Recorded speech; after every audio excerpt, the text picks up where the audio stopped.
Hello guys, so share ko lang ito ang nabili ko today. This is needles with pen. So dati gumagawa tayo ng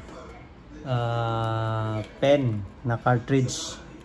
So ang ginagawa is kuha tayo ng cartridge, tapos papalitan natin yung karayom na pen. So this is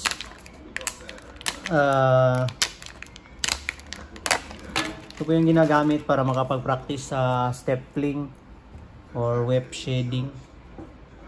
So magandang klase po ito na tool. So last time gumagawa lang tayo nito.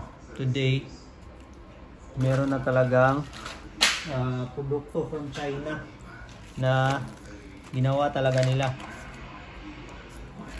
Cartridge pen. I'm not sure if anong tawag nila dito. Basta kay cartridge needle siya. Tapos ang laman is ball pen. So pwede ka makapag-practice nito. Especially for newbie.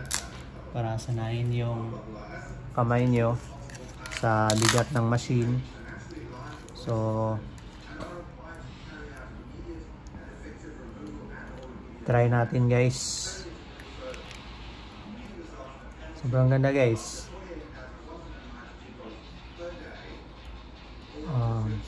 So color blue po yung in order natin dahil mas malamig yung kulay ng color blue. So try natin. Pwede ka na makapag-practice sa papel guys. Kung meron ka nito. Yan, ball pen.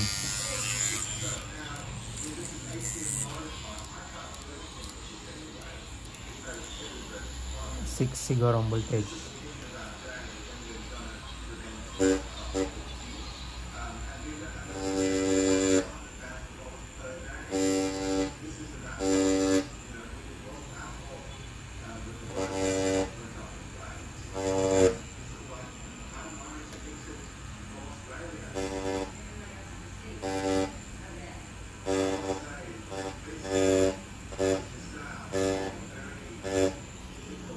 Ayos guys.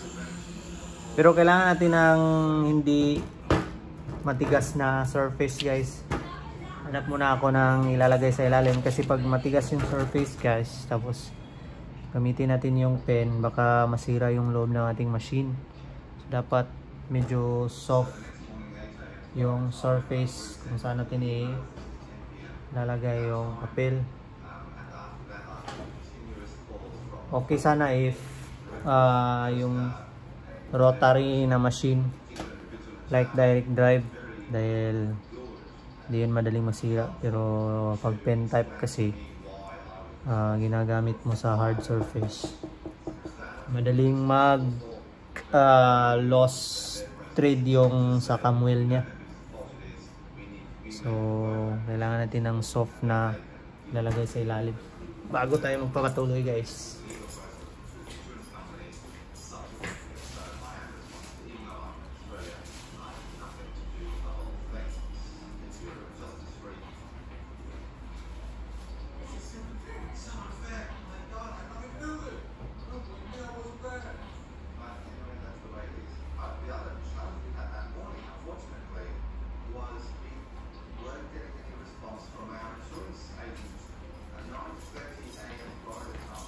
So this is the best tool para makapag-practice guys, especially sa web shading.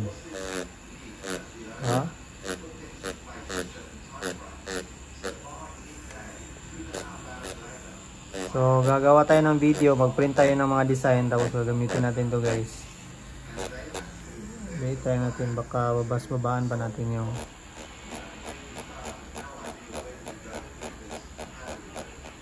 familiar ba kayo sa stapling guys?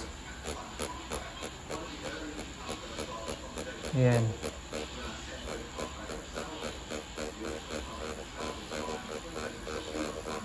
This is the best tool guys. Sobrang ganda guys. Yan. Nagawa ka ng art.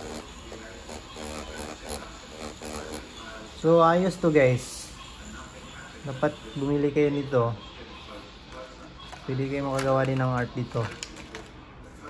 So yan lang po guys. Gagawa ulit ako ng video na gagawa tayo ng art gamit dito guys. Okay, bye bye.